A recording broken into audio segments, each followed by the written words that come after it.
Assalamualaikum warahmatullahi wabarakatuh. Selamat datang teman-teman. Marhaban.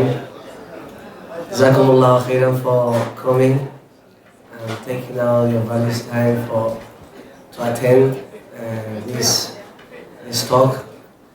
And I want to start by thanking first Allah subhanahu wa ta'ala for this opportunity, and PMP for organizing this event and all the efforts they're doing. May Allah subhanahu wa ta'ala accept from all of us, and especially Brother Syeikh and Sister Shima for their hospitality. Jazakumullah khairan.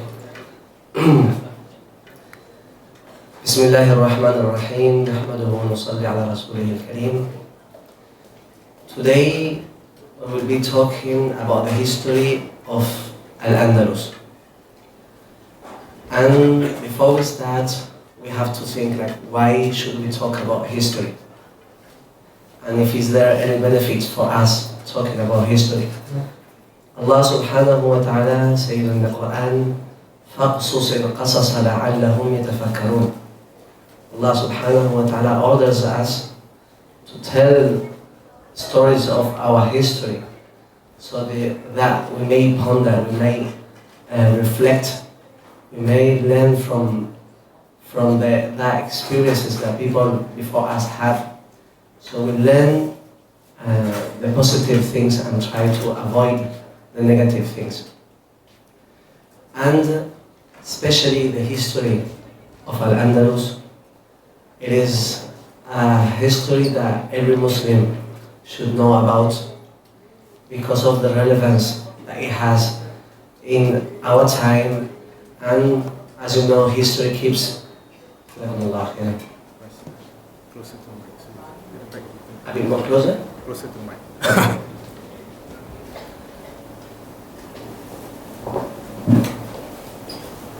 And as what I was saying, that history keeps repeating itself.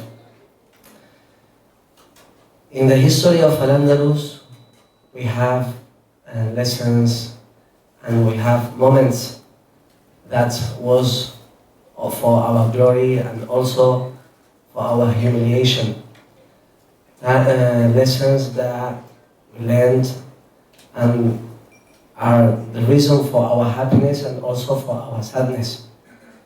And if you look at the reasons of that change, you will find that always it was that the Muslims were getting better, progressing, and being role models for the humankind when they were at the highest point of Iman. And when they turned away from Islam, turned away from the teachings of the Prophet sallallahu alaihi wasallam, then Allah subhanahu wa ta'ala took all that away from them. So inshallah, briefly, because in 1 hour it's very hard to talk about the whole history of Al-Andalus, which is approximately 800 years. Inshallah, we will focus in few personalities which made a big change in the history of Al-Andalus, and also about few places which are famous today and a lot of people come to see from all over the world. So the first person that we should learn about in the history of Al-Andalus is Musa ibn Nusayr. Musa ibn Nusayr was appointed by the Umayyads, who were the family ruling the Muslim world, as the governor for North Africa. He was given the mission to go and spread Islam on these lands. Before Musa ibn Nusayr was Uqba ibn Nafi', who reached all the way until Morocco, nowadays Morocco, because he was in Morocco on those days. And he reached to a city which is in this place called Asfi. He went on the sea, and he said, Allah, you are witness that I cannot move any further. If I knew that there were people behind the sea, I would do my best to reach to them. These people what was the intention? The intention was to save humanity from the punishment and bring them to the path of Allah, the Prophet Muhammad sallallahu alaihi wasallam, so they could get salvation. But Uqba ibn Nafi was going too fast, and when he will conquer, will lead just few men and keep on moving further. And when he was returning to Damascus, to Dimashq, he got killed on his way back in a place which is the actual Aljazair, Algeria now. Then Musa ibn Nusayr took the mission and he changed the strategy. He said that let's go slowly, and every place that we go, we settle down, we teach people about Islam, open masajid, open madaris, and so the people feel proud about this religion and also become helpers for the mission to continue. Until he reached the area again of Morocco where there were the people called Amazigh, different tribes that they were the original people over there, which European historians call them Berber. But they don't like to be called Berber as this word comes from barbarian, which has a negative meaning. So they are the Amazigh, majority of them accepted Islam, learned about Islam, and Musa ibn Nusayr got them ready to cross the border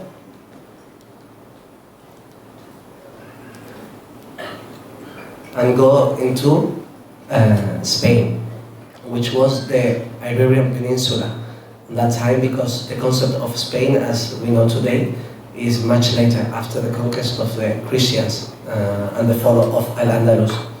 And he appoints a man which historians say that he was only between 17 to 21 years old as the commander of the army for such a great mission. And this is something that we should learn about. Many times we look at our youngsters and don't give them responsibilities. And by not doing that, we miss a lot of potential. And we also miss that potential that if we don't give them these responsibilities, they will go and that potential they have will put it in other places, which many times will be harmful for them. So it is our responsibility as a community to empower our youngsters, which are the quwwah of Islam, the power of Islam. So Tariq, his name was Tariq ibn Ziyad, from Amazigh origin. But before him, a small group of men were sent, and the commander was Tarif ibn Malik. They landed in Tarifa, which was named after him. They checked the area, decided where the Muslims were going to land and where the Muslims were going to wait for the Visigoth army. Because at that time, Spain was ruled by the Visigoths. The Visigoths are people from Germany, and German descent, and the king was called Rodrigo. The local people from Spain were actually very tired of the way they used to rule. A lot of tyranny, they were oppressing the people, taking many taxes from them, taking the lands from them. So for many local people, it was a release when the Muslims came down. Anyway, Tariq ibn Ziyad with 9,000 men land on this mountain that you see in the picture, which is Gibraltar, and it's called after the name of Tariq. It comes from the Arabic word Jabal Tariq, which means the mountain of Tariq. Later on, they go to this place, which is called the Valley of Guadalete, next to Barbate, and they wait for the Visigoth army. The Muslims were 9,000, and when Rodrigo, the Visigoth king, hears about Muslims coming to the Iberian land, he gets all his army ready. Historians say about 100,000 men and he goes himself because he's sure that he's going to win this battle. They come down, and the battle starts on the 28th of Ramadan. SubhanAllah, many of the Muslim battles that where the Muslims were victorious actually happen in Ramadan.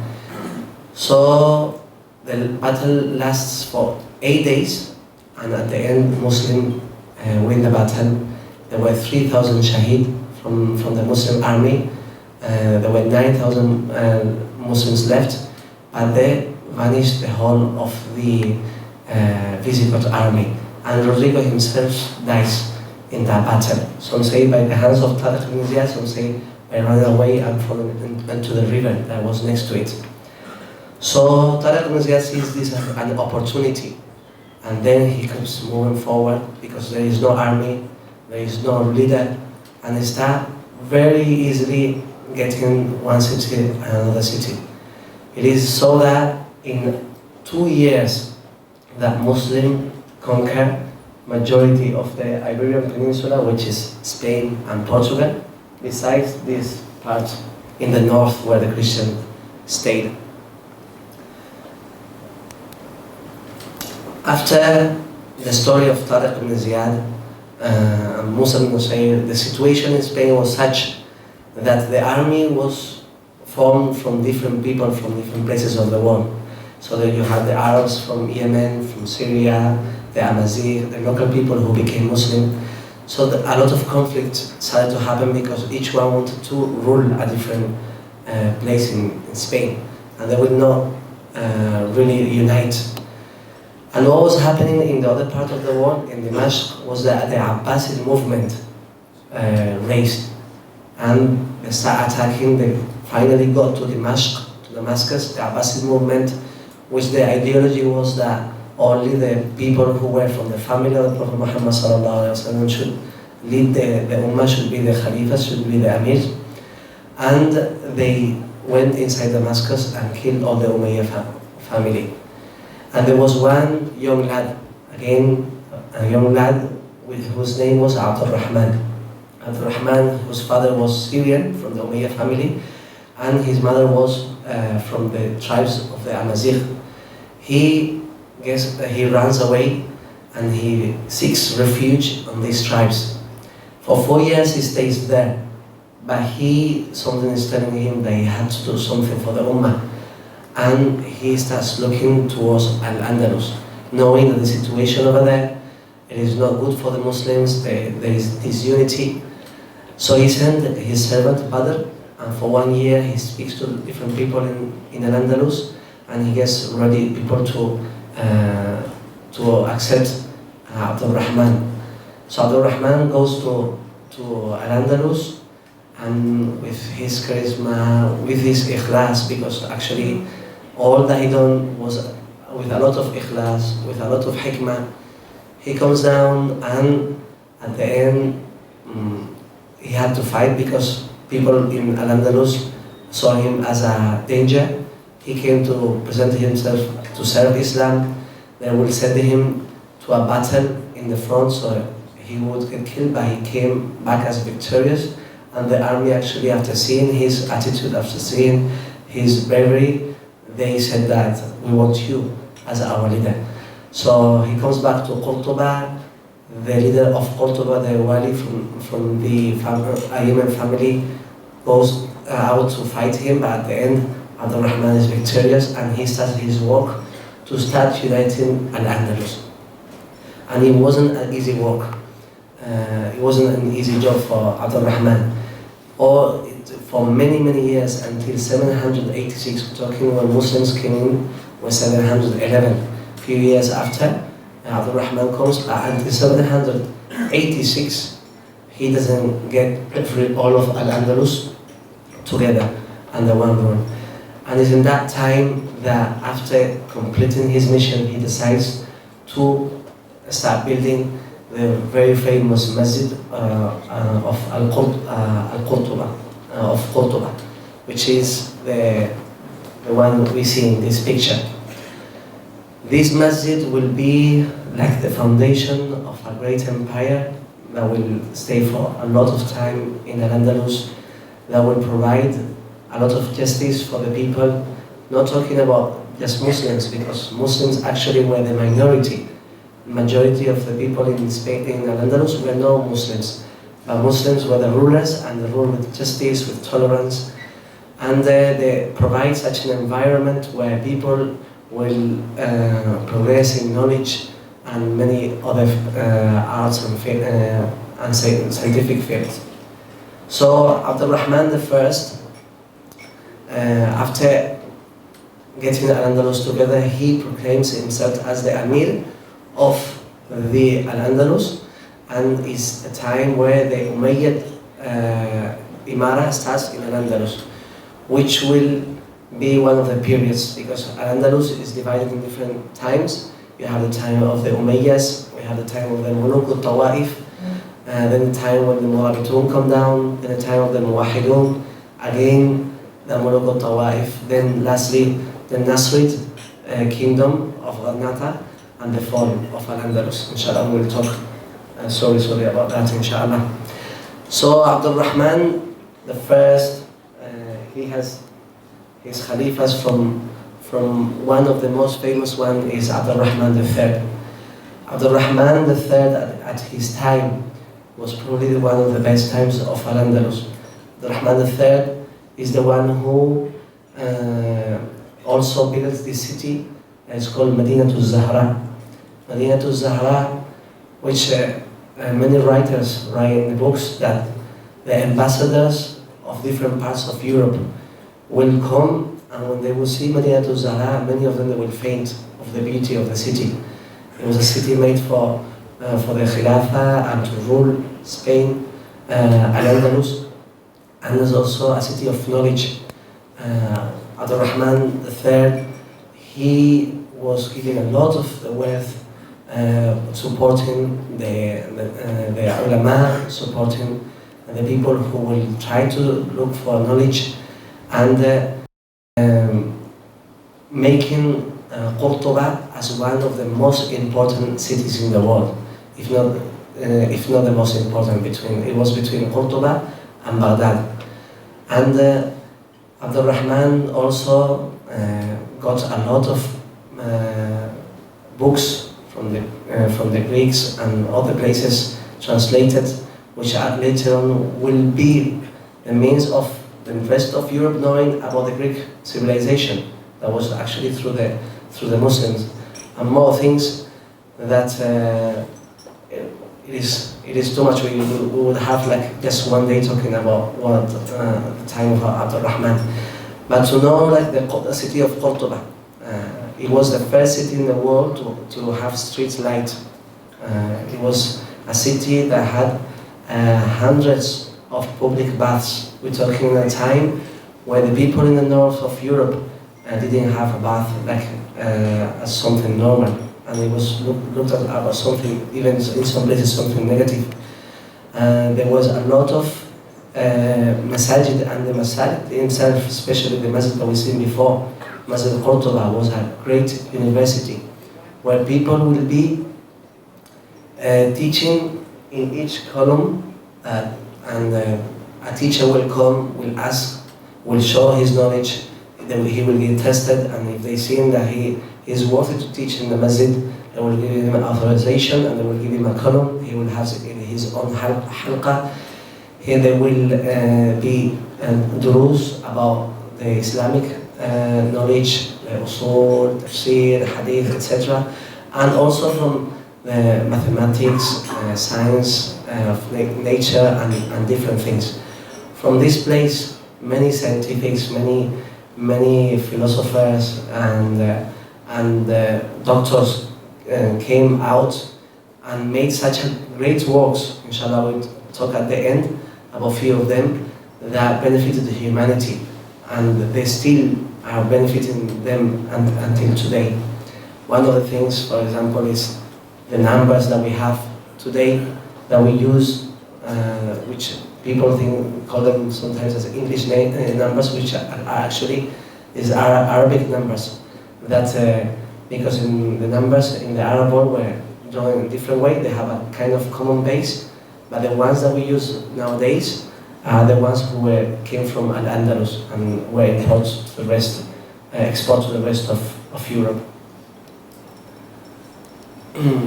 After Abdurrahman III, another great man who comes is Al-Mansur, who is the last, you could say, strong ruler for the Umayyad Empire.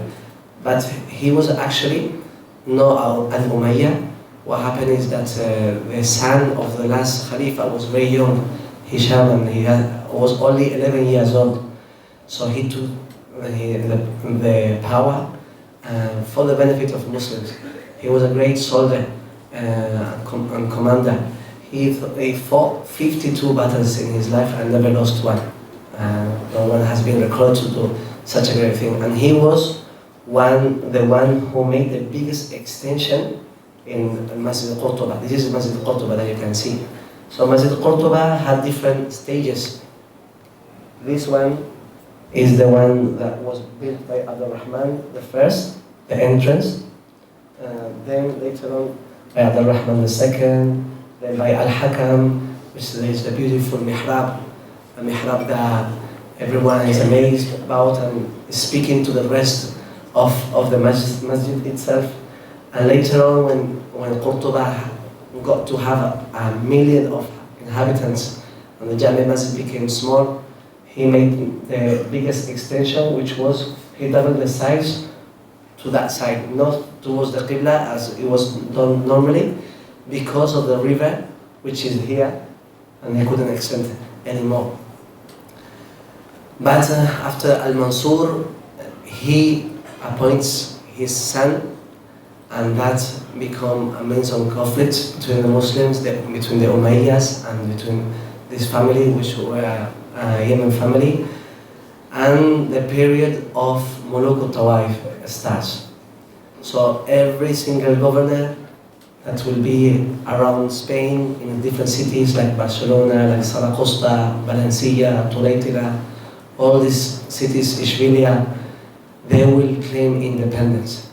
And this is when actually one of the worst times for Al-Andalus. These governors will claim themselves to be the kings, and they will start fighting each other. Suddenly, all what Abdul-Rahman worked for, all that was worked for by the ulama, etc., to build that unity, to help Muslims and help non-Muslims to have such an environment, and all with the right intention is to please Allah subhanahu wa ta'ala, and trying to do the best, following the commands of Allah and the Prophet Muhammad sallallahu alayhi wa sallam. Suddenly, everyone turned towards the dunya, and was that love for dunya which corrupted the hearts of these rulers and made them use Muslim men to fight each other and kill each other for just dunya purpose. So it was a time where the 32 different rulers at the same time of Al-Andalus. This was an opportunity for the Christians that were in the north and of the rest of Europe, which were waiting just for a small chance to attack and obtain that land. And they said that they had to reconquer this, as they say, and the famous saying, they have the Reconquista. Something that it is important to talk about this Reconquista concept, as I was saying before, even though the rulers and the Muslims were the main people in Al-Andalus, but still were not the majority until much later on. And it was actually the local people who became Muslim. So there is no such a concept as Reconquista in reality, because the sons of the first people, they were never expelled by the Muslims. They lived in the same houses. They just accept the religion as Islam.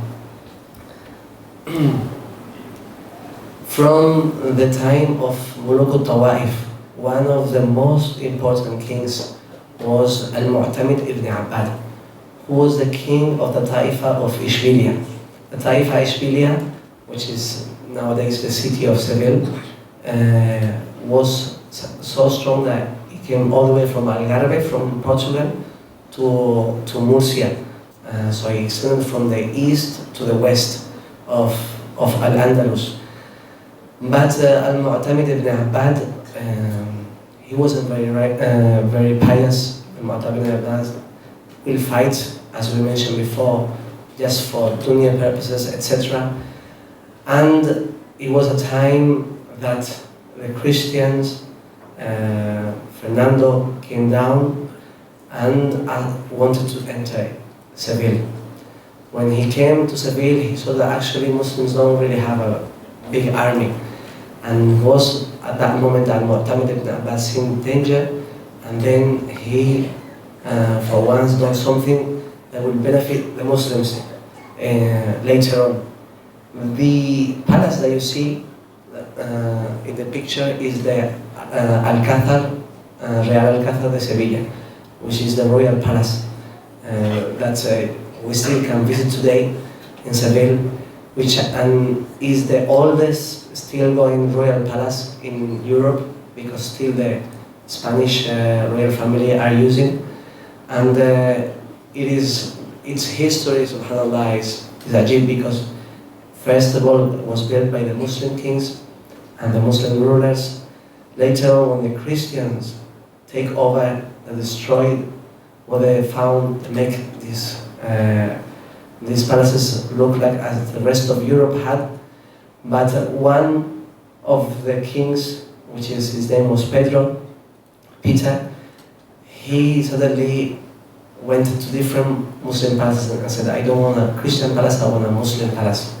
So he takes people from Seville, from Toledo, from Granada, and he starts building the palace that, for example, what we see in here is a Muslim work by Muslim workers, but it was commanded by a Christian king who wanted to have a palace like the Muslims. So still, even though the conqueror still was that thing that even the people who are ruling, they're still looking upon the Muslims and want to be like them. So when Al-Mu'tamid ibn Abbad sees that the biggest kingdom of the Taifas is in danger, which is Ishbilia, he finally, by the advice of the ulama, decides to call the Morabitun. The Morabitun were a group that came from Morocco, they found the city of Marrakesh. It was founded by them. It was a movement who was just founded and was very strong in the Iman, very strong in their beliefs. They were very good soldiers also. And the leader's name was Yusuf ibn Tashfin, a personality that everyone should read about his life. This is one of the picture is one of the dinars of his time, of Yusuf ibn Tashfin. So Yusuf ibn Tashfin, at the age of 80 years old, when they come and ask, Al-Mu'tamid ibn Abbas asks for help, he himself goes to fight, 80 years old, as sees danger for the Muslims and he wants to contribute himself. They come, they push the Christians, and by they tell the rulers that you have to sort yourself out, and you have to start getting together, live these luxury lives that you have, leave all this ma'asi, all these things that they're taking you away from Allah subhanahu wa ta'ala. Because when we do things that are not in accordance with the orders of Allah subhanahu wa ta'ala, we become weak. Allah's help doesn't come down. Doesn't matter how much knowledge, doesn't matter how much scientific things we have, how many inventions we do. The Sahaba radiallahu anhu, if you look at them, they were camel shepherds, they were people who didn't have much things about dunya. They took down the Persian Empire, took down the Roman Empire, and it was because of the strength of their faith and because of the sincerity in their hearts. They wanted the dunya that they had in their hands. They wanted to be the means of salvation for those people who lived on those lands. So Yusuf ibn Tashfin, after going and coming back for 3 times to Al-Andalus, he decides that the time is over for these kings and we have to take the rule from them.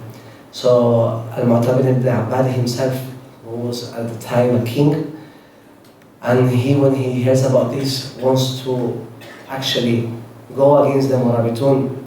They take him and they send him to Marrakesh, where his tomb is right now in one of the areas, which also leads to a story about this movement of Andalusians that we have today, from even non-Muslims, which are trying to bring back the history of Al-Andalus and make people conscious about how that this history is part of Spain's history. Because it is sad to say that a majority of the history about Spain, they don't include this story and the history of Al-Andalus, because its connection to Islam. So the Morabitun ruled in Al-Andalus for about 150 years, but another movement rise up in Morocco, which is called Al-Muwahidun. Al-Muwahidun at the beginning were a movement which was not according to the Ahl Sunnah wal Jama'ah. Its leader Ahmed ibn Tumart claimed to be the Mahdi and did many wrong things. But later on, they came, the people who came after, they went back to the right Islam, alhamdulillah, and they came to Al-Andalus after the fall of Morabitun. They came to Al-Andalus and they chose Seville as the Darul Khilafah, which means that Seville will become Darul Khilafah of an empire that was mostly of African nations and had over 17 countries under its rule. And what we see there is the Jami' Masjid of Ishbiliya, a masjid that they had the tallest minaret in the world, right? And it was so tall that for the muaddin, because it's about 36 floors, and the muaddin will, when he go up to give adhan, he will run out of breath. So it is made in ramps, so the muaddin could go up with a horse. He will go up to with a horse and give the adhan. This masjid was built by the Muwahidun. It's right next to the Al-Qasr that we seen before of the Al-Mu'tamid ibn Abbad, and was the second biggest masjid in Al-Andalus. Right now is a cathedral as the rest of the big masajid in Spain, which Christians took, and in many places there were agreements that actually they were not going to touch the masajid, but at the end they became churches. So majority of the masjid, besides the minara, was put down, and they built the biggest Gothic church in the world. So what is left only is the minara. This top part where you see the bells was added later on, and the part where the Muslims used to make wudu that is still remaining. The Muwahidun rule for another approximately 150 years. Another movement rises from in Morocco, which makes the Muwahidun go back, and then again we have the Morocco Tawaif. And another time the governors claiming that this is our kingdom, and fighting each other. This is the time when the majority of Al-Andalus, what was left, it will be lost in the cities of Valencia, Tolentila, the cities of Seville, and it will be the time for the Nasr kingdom of Banu al-Ahmar, the people who ruled the city of Granada, which, because all of the Muslims, all the ulama, all the artists, all different people who had knowledge, scientists, came down to Granada, was actually a very good time for Granada itself. But looking at the ruling family, it was not very good. And it was actually that after all of Al-Andalus was fallen, Granada stayed for 200 years. But that had a very expensive price, and that was, they had to help the Christians to take down the other cities. For, as example, for Seville. Seville was taken down by the help of the Banu al-Ahmar with the Christians, and Muslims lost the city, which took them 18 months to take. The Muslims will stay for 18 months waiting until it starved because they couldn't get inside the city, and finally they had to give up. So in Granada we have one of the most important places of Muslim architecture in the world, which is Qasr al-Hamra, which was chosen by the first leader of Banu al-Ahmar as a place of strategy in a mountain which was not possible to get by an army over there. And he started building this small city inside where the army will live, where the people who will work for the royal family will live, and outside this Al-Hamra will be the city of Granada. Granada, which later on becomes also the name for the name of Granada, which is pomegranate, because there were a lot of pomegranates there, as the pomegranates, rice, sugar, many things that Muslims got to the rest of Europe through Al-Andalus. And that's why even in English, because in Spanish we have, let's say, approximately about 25% of the vocabulary that has some relations to the Arabic language, but these words are also in English from the Arabic language, like for words like rice, like cotton, like saffron, all these words. And Granada, that was one of the reasons why the pomegranate was called Granada, for the city of Granada. The Alhambra Palace is subhanallah one of the most amazing places that you could see for the architects, how it was built. And there is few things, like for example in the tiles of Granada, that the scientists have found out there is a knowledge in the mathematics which is to do with the crystals and how can you reproduce the same image and make it go to the infinite. So they found there is only 17 possible ways to do that. And when they looked at the tiles of Granada, they found that all 17 ways they were already discovered by the Andalusian artists. SubhanAllah.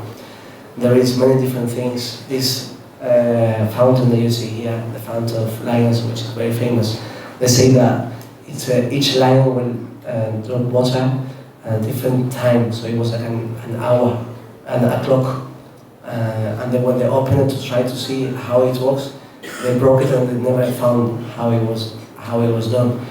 Also to Qasr al-Hamra, which is built on top of a mountain, is amazing how they brought the water up to a mountain on those days by making a system of athletes go all the way from that had about 700 kilometers, and which the Muslims were very famous and gave a lot of knowledge about agriculture and these things that are left in Al-Andalus. But the time came when the leaders themselves, you will see a father fighting against his own son, brothers fighting each other just for the rule, and the power of the Banu al-Ahmar will decrease. And finally, in 1492, Abu Abdullah will give the keys of the city, even though the people didn't want to surrender. People wanted to fight and protect the land, but he gave the city, the keys of the city, and there was a loss of the Muslim ruling in Al-Andalus. It is not the end of the story of the Muslims in Al-Andalus. It's a very hard time now, because now time of Inquisition starts, where Muslims are forced either to convert or to leave, later either convert or be killed, etc. And but until about 150 years later, and we're talking about in the 1600s, there was a rebellion by the Moors, what they call the Moros in Spanish, that they were already Christian, because the fathers had accepted Christianity, not in their hearts but in the tongues, but kept praying in the houses. But that would be sufficient for them but it will be the means of children losing their iman, because they will take the children, they will take them to the churches, teach them the Christian religion. So we're talking about people who were Christian, proper Christian, these Moors, but they kept the language and they kept the clothes. And this was something that kept annoying the Christian people, especially the ones in the Inquisition. And they said these are not becoming real Christians because they keep in the tradition. And this thing is something that we should ponder about this identity. Many times we try to be accepted by the others and losing our identity, which will not make others accept us. We should be proud of our identity as Muslims, and this identity itself will protect us, protect our iman. So these people who were Christians, but they spoke Arabic and they were like Arabs, when they felt in danger that they actually wanted to take everything out from them, they rebelled and they accepted Islam again. So that means that we have to go back to what our fathers used to be like. So it became the reason for the Islam becoming Muslims. At the end, they had to fight in 3 years. Everything was finished, but at least Alhamdulillah, died in the state of Iman, and that was the end of the history of Muslims in Spain, when by the kingdoms of Castilla and Leon getting together and making what is the actual now Spain. I told you that I was going to speak a little bit about what actually the Muslims left for the humanity. Some works that even nowadays Spanish people don't know that this happened in the land because of this covering up of the history of Islam by some people with different interests. So one of the great works that happened in Al-Andalus, and from that masjid that we see in the Masjid of Cordoba, was the work of Idrissi, who made the first world map that you can see in the picture. He traveled all these places and made the first world map. He also, even though the Americas are not in the map, in his book wrote about the Americas, about people going there. He described how were the people who lived there, how was the land, and this was the reason that immediately after the fall of Granada, Columbus went to Americas. It was because he already had all the knowledge that the Muslims left there. And also, as you see, the world is round. It was something that at that time he was not, in the rest of Europe was believed that it was something that was plain. Muslims in Al-Andalus already knew that the world was round. So this is the work of Idrissi. You have the work of Abbas ibn Firnas, a very big scientist, who is the first man to be recorded to fly. And he jumped from the minara of the Masjid of Cordoba, this minara that you can see here. He first time he jumped with like a kind of parachute, and the next time he jumped with wings, actual wings, and he flew for a time. But when he had to land, then he fell very badly, and he broke both of his legs. Then he found out that he forgot to make a tail, which is very important for flying.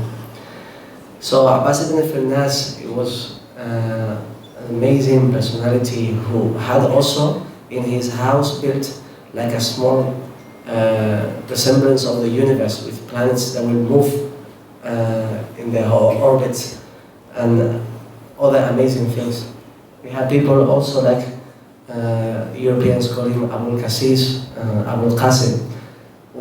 The people say that he's the most important Muslim doctor in the history of Islam. And he designed such utensils that are still used today by the surgeons in the hospitals. At that time, he was one of the first to do surgeries, and they developed a scientific method and how to corroborate things, etc. We also have Ibn Rushd, very famous philosopher, very famous also in astronomy. And many of these people, you will find stars in the name. For example, Abbas ibn Firnas, there is a crater in the moon which has his name. Many of the stars. And the sad thing is actually many of us know about names of Greek civilization, like to quote about people like Plato, etc., Socrates, but we are very ignorant of our history and what we have given to humanity, which is actually taking all that knowledge that was before and making it better, because using it with the light of Islam, the light of Iman. These people were not just scientists in these fields, but were also very knowledgeable in the Islamic studies, where people were pious and looked at things with the nur of Allah subhanahu wa ta'ala.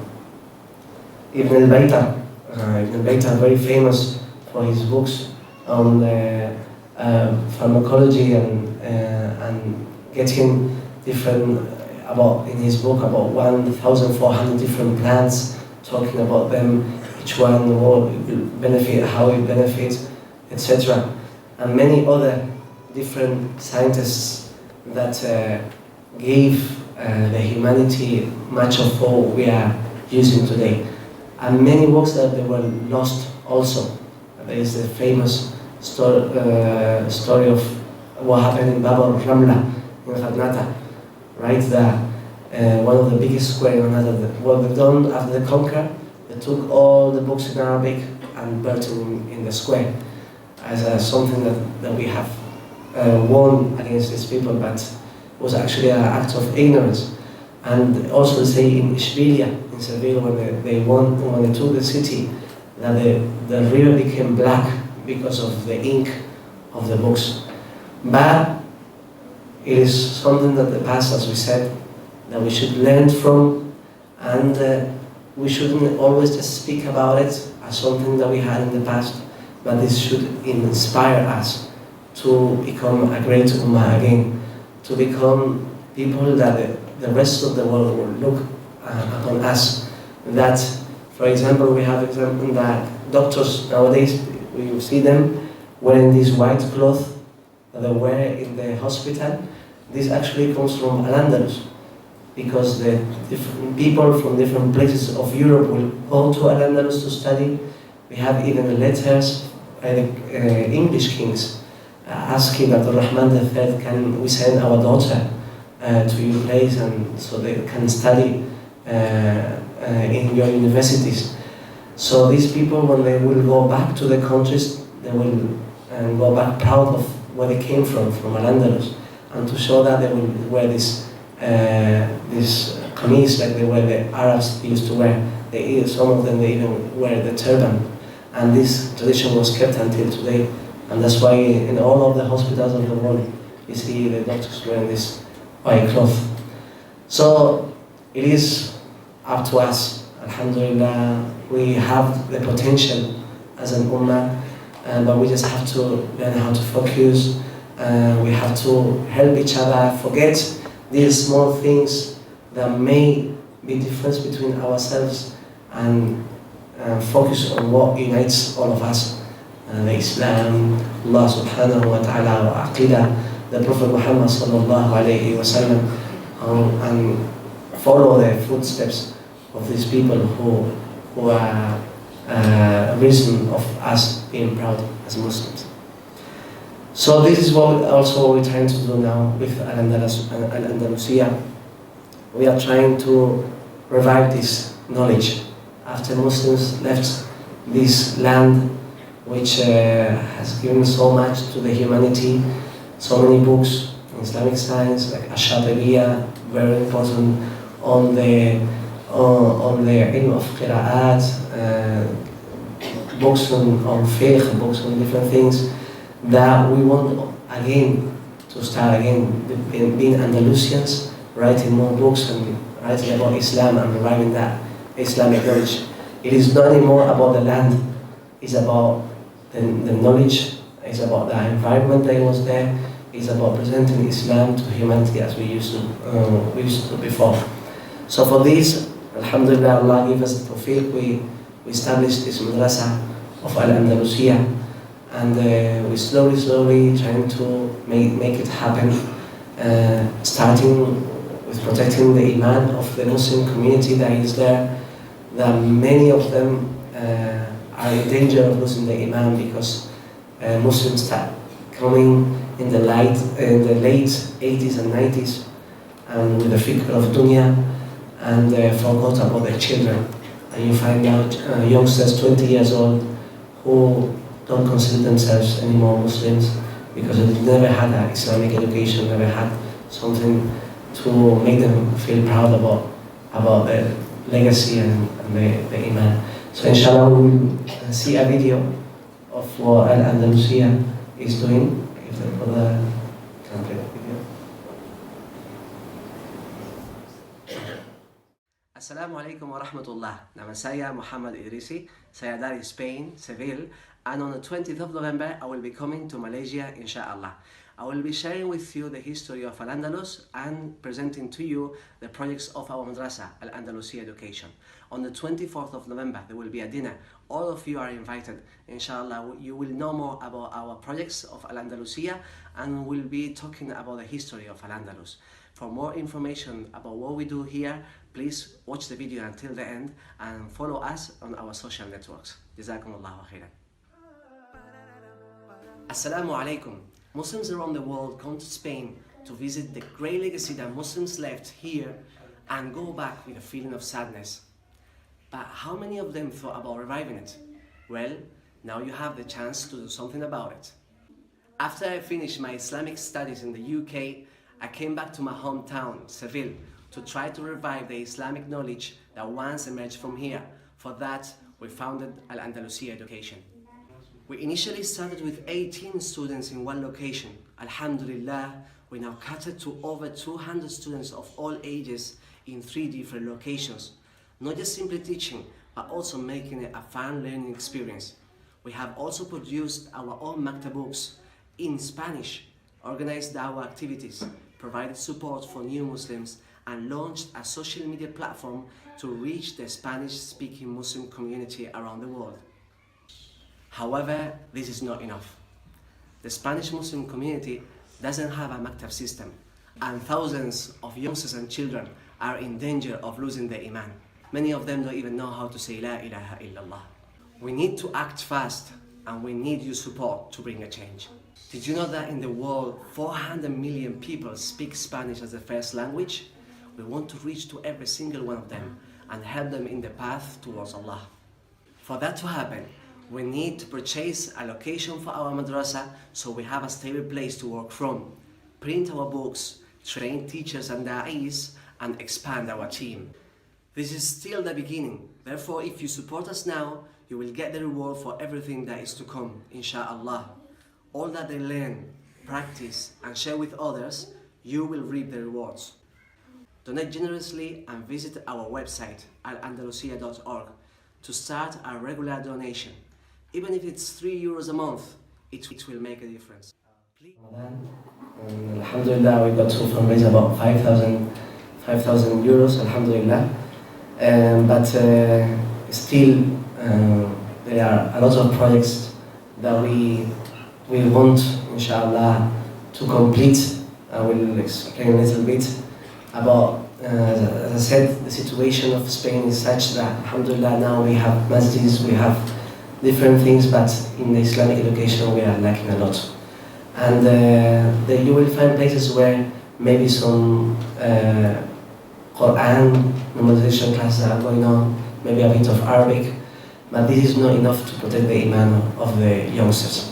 It is very important that they learn Aqidah, learn the seerah of the Prophet sallallahu alaihi wasallam, these things which will make them proud, understand the religion in a way that they will be able to also become da'is in the future and protect the iman in such an environment which is Europe, and probably many of you have gone to Europe yourself. So most of the things were mentioned. We just like go about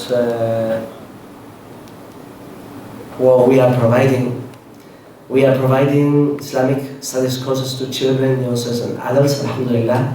We now have 3 different branches, alhamdulillah, and produce our own Islamic books for Spanish people in Spanish, because we want to, as we said, we want them to become real, like to have this trust on their faith and be able to propagate it. Courses for new Muslims, da'wah activities. We have da'wah activities ourselves also with other organizations, like for example IRA in England. Lectures about Islam to non-Muslims, so we have tried to do it once a month, call the Muslims, speak about something that Islam has to present for them, and also for the young generation, try to make the madrasa environment not just with the burden of learning, also there is fun for them. So we try to provide also sports in an Islamic environment, keeping them Islamic morals and adab and akhlaq there. So our ongoing projects is, the first one is we're trying to buy our own place, because still we haven't secured a place, and the place where we are now basically like is in rent, and they could take us out anytime. And alhamdulillah, we got to a good deal with the owner of the place. We're trying to buy it, inshallah, all together. It's about 120,000 euros, inshallah. We're also trying to open 2 more branches, alhamdulillah.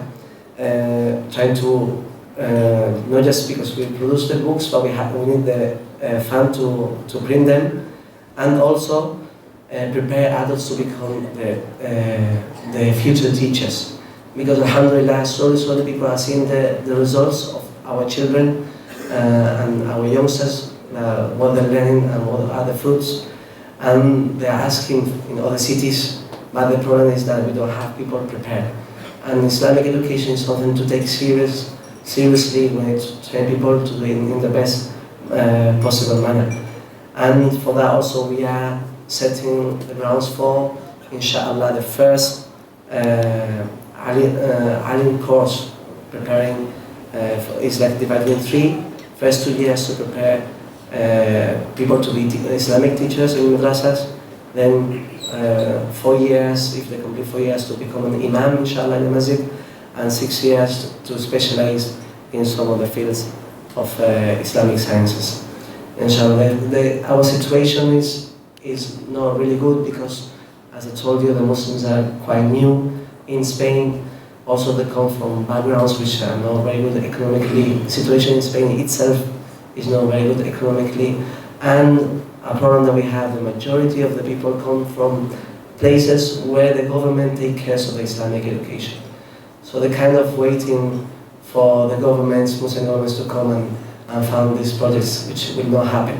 And they need to understand this, and that they have the responsibility to do it, in fact, for their own children, which is a manner on them. So inshallah, whoever can contribute, jazakumullah khairan, at least do make a lot of dua for us, inshallah. Also share with other people that may be interested, inshallah, in helping us. And again, please do dua, inshallah, that Allah subhanahu wa ta'ala give us tawfiq, accepts our work, give us ikhlas, inshallah, and najah on these projects. Jazakumullah khairan. Assalamu alaikum wa rahmatullahi wa barakatuh.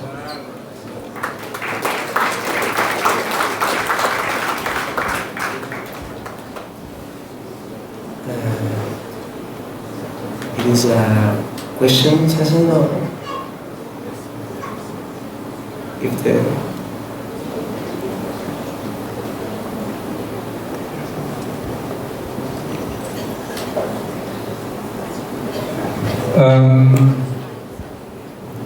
Yeah, I mean, Shay is basically opening the floor to, there is one or two questions that he can take, but probably not too many.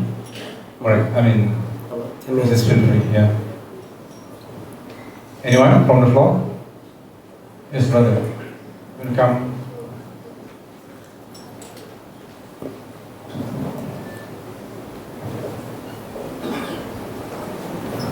Bismillahirrahmanirrahim. Assalamualaikum warahmatullahi wabarakatuh. My name is Dr. Kamarul. I'm from Shah Alam. My question is, how many Muslim population in Spain? And regarding the history, what happened when the Muslim kick off from the peninsula? Is there any help from the Uthmaniyah during that time? Sorry. So regarding the first question about the population in Spain, alhamdulillah, we are about 2 million Muslims now in Spain. From these 2 million Muslims, about 48% was, as some counted, they are Spanish, meaning like they have Spanish nationality. And alhamdulillah, increasing slowly. For a country that has about 48 million people.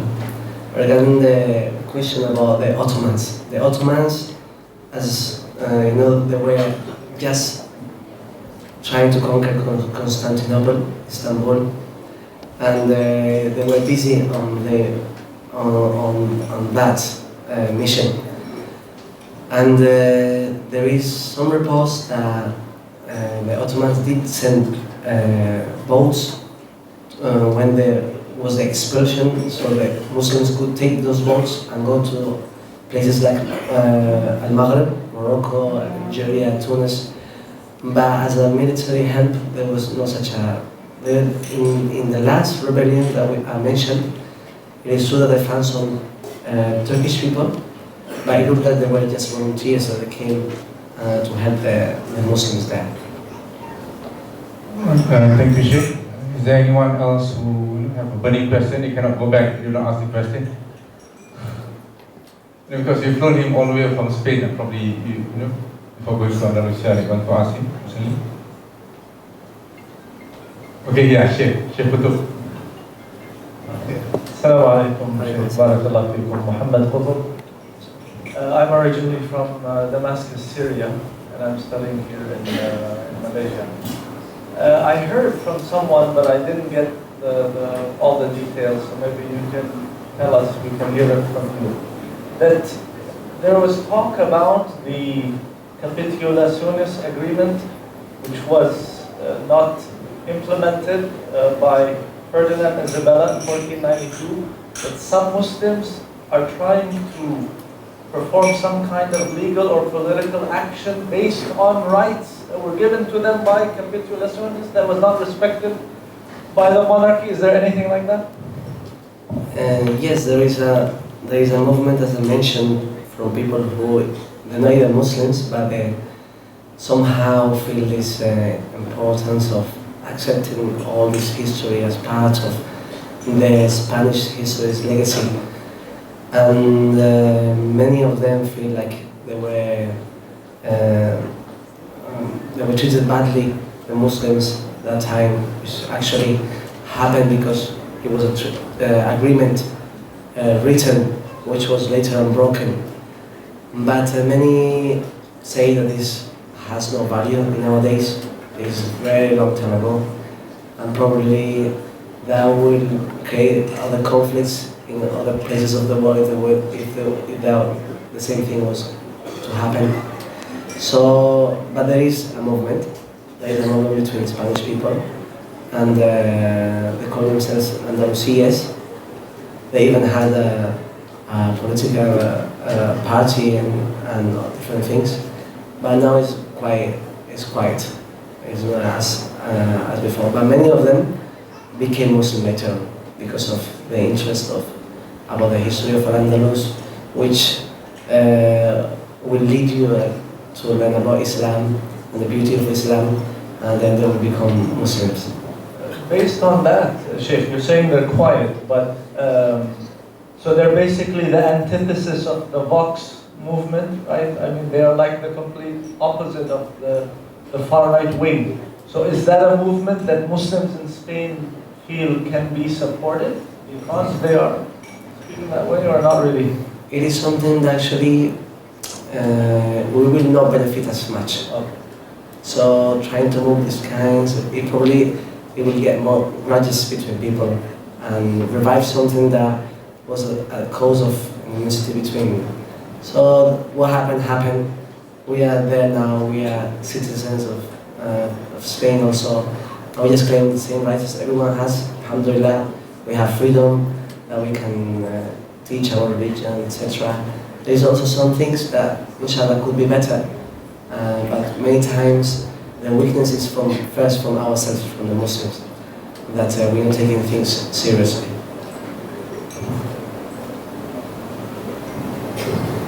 Maybe one last one, possible. Syeikh, if there is anyone that you really have to ask, you come all the way from anywhere that you want to ask a question, you can, yeah, please, one from the lady, from the sister.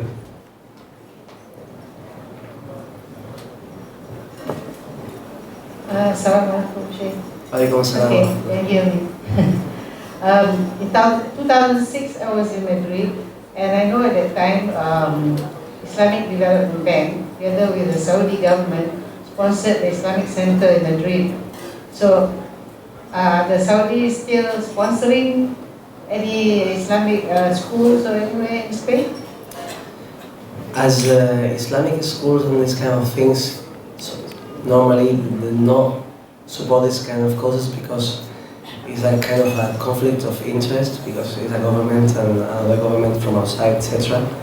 So they will support causes like masjids and other things, but like types of madrasa and that, it hasn't happened. And we also, because it involves politics, so in a way we try to avoid to make things go forward.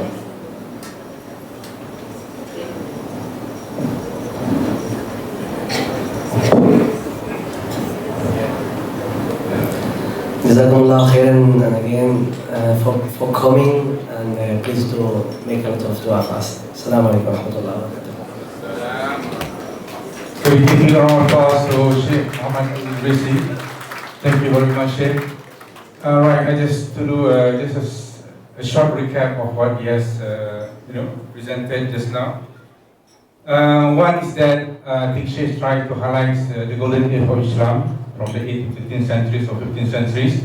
We are basically the torchbearers of civilization, and the biggest city in the world is basically in Andalusia, Spain. And basically during that time, the Western civilization were pretty much in the dark ages. So we are, I mean, the top city, and the top city of the 10th city in the world, the biggest city in the world is basically the Muslim cities. But now we have fall back, we are rise, fall, and hopefully we can rise again. This is a small project that Syeikh Muhammad Idris are doing in a small way, but I think organically by doing through education. I think try to set up all the madrasa by teaching teachers to teach books, proper syllabus for the kids. We try to do the correct way even during the Muslim conquer. I think basically the people of Spain are welcoming. We don't really put sword to them. It's only the Reconquista by the Isabella Ferdinand. So they really put really hard treatment to the Muslim, to the Jews, even to the Christian that did not really fall into how they interpret what Christian is.